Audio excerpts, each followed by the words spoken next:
One of the challenges with portable power stations is that they often don't have enough solar to get them charged up in a reasonable amount of time. Some have pretty good solar, but honestly, most don't. And one of the biggest challenges is that you are limited to the charge controller or the solar input on the power station.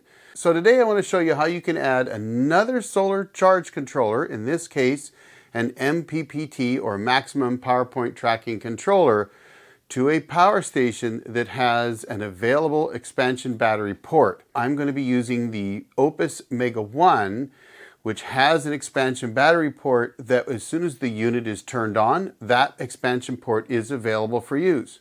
And I'm going to use my Morningstar MPPT charge controller so that I can add more solar than the onboard 800 watts that it has. We are going to double check our voltages here.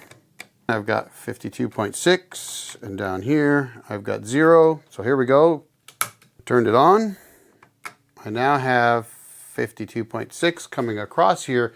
This guy should now be sensing that voltage. All right, so we got a green light on the charge controller. It's saying it senses the battery, everything is good to go. So that means that if I connect some solar up here, I could start charging the Opus up without using the onboard solar charge controller. All right, folks, we have everything hooked up here. So we'll turn the Opus on, connect up the charge controller. Now there are a couple things that I've done. One, I'm going to simulate a 100 volt solar array by taking two Vatra server rack batteries that are 51.2 volts and putting them in series. Here it goes, pulling some amps, almost 500 watts, 496, look at that. And it is telling me we have an error, folks. Let's go ahead and kill that. Turn that back on. All right, let's go ahead and we'll plug back in and we'll see what's going on. Okay, so since that didn't work, I decided to go ahead and run a couple more tests. One was off of one battery, and then since that did work, I went ahead and I plugged in my LiFePO 4 charger, my 48 volt charger, to one of the Vatra batteries and then connected everything back up to just that one battery. That actually seemed to work, but I was not able to get it to work consistently with the two batteries in series. So we're going to continue this with just one battery and the charger plugged in to get the voltage up a little higher. All right, folks, here we go. We're getting just about 290 watts. So 287.95 right there. We've got 58.4 volts on the battery, 53.72 on the Opus battery. And if I look out over here, I've got, well, everything seems to be working fine. So I'm drawing some power to run my laptop for 88%. This did pop up to 300 watts. So everything is actually working right now. We're at 53.72 volts, so it's gone up very slightly. Everything is working. So we've got the Morningstar charge controller. We've got a dihole breaker here, and we're just connected up to one of the Vatra batteries. So that's looking good. And if I come back here, we're still pulling about 300 watts off the battery. So we're simulating a 58 volt solar array. We really need about 70 volts, but it didn't seem to like it when I tried to give it more. Well, folks, that was a failed experiment.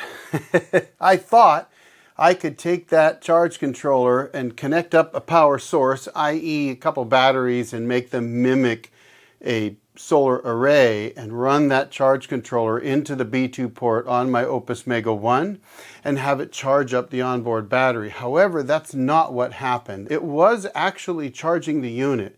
And when I was only using one of my Vatra batteries, as long as I had the charger hooked up and I was getting about 58 volts, then it would charge at about 300 watts, and it was actually working.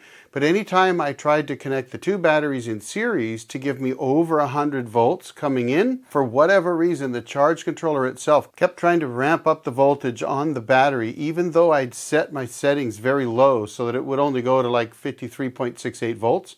But I had to put in a high voltage cutoff on it because I noticed that that charge controller in particular kept trying to push the voltage too high on the battery, and the Opus didn't like that, and it would trip out the AC inverter whenever it did that.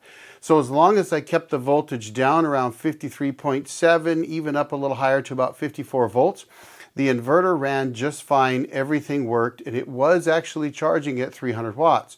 But the goal here was to try to see if I could actually put in, say, a 100-volt solar array and get a whole bunch more charging on the Opus Mega 1, and it just would not allow me to do that. Now, that could be because I'm trying to use a 15-year-old charge controller, and I may have to try this again with a different one. But I will tell you this, and this is a warning for you. I don't recommend that you try this at home, and here's why. If I destroy this Opus Mega 1, well, that's on me, and that's okay. I can probably send it back to Opus, see if they can fix it, or I can play with it, maybe completely drain it and get it to shut down. But right now, the power switch on it will not shut the Opus Mega 1 down. It's just staying on. And so I've set some timeouts on it to see if it'll shut down in 30 minutes. Hopefully it will. Everything is working though. It just won't turn off. So I can turn the inverter on, the DC power on, I can plug it into the wall and get it to charge the battery up. All that seems to work just fine. But whenever I try to turn it off, it just will not turn off. Even with Bluetooth enabled and using my app, I couldn't get it to shut off. So the moral of the story of today's video is, while I do think this is possible with certain units, it's certainly not doing very well with the Opus Mega 1. Yes, if I'm only trying to charge it with about 58 volts of solar, that does seem to work just fine, but I'm only getting about 300 watts. So, that's not achieving anything really when I can get 800 on its onboard controller. So there you have it. I hope that helps somebody out, because if there's somebody out there thinking of trying this, I would caution you that there does seem to be an issue with the Opus not allowing me to do this. And I suspect that there's something in the Opus that switches that B2 port on and off that would prevent that from happening. And I'm not sure what that is. I'm not an electrical engineer. I'm not going to take the Opus apart and try to figure it out. But what I will tell you is that my experiment today was about half successful. Again, with 58 volts coming in, I could charge the Opus, but it was only at 300 watts. That's really not enough. I was trying to get much higher voltages coming in than the Opus is rated for. Didn't work, and I may have caused a problem with my Opus Mega 1. So there you have it. Try at your own risk. I may try to get another 48 volt controller to see if I can dial it in a little bit better. I suspect what this one's doing is it's trying to ramp up the voltage in a boost mode, even though I've tried to set it so it wouldn't, and it would go into an error. And again, now I can't shut the unit off. So it half worked, but it's not worth trying, in my opinion. Not without trying a different charge controller or looking a little bit closer at what that B2 port is. So I would say don't bother trying this. Use the 800 watts coming in on the side. If you found this interesting and you found it useful, do me a favor, hit that subscribe button down below, because you know what? It helps the channel out. So thank you very much for that. And while I'm at it, thank you to all my members. I really appreciate your being here. Keeps me motivated, keeps me doing things like this. And hey, maybe you learned something from it. Meanwhile, I'll throw another video right here for you guys to check out. Thanks again for watching. The old Jarhead out.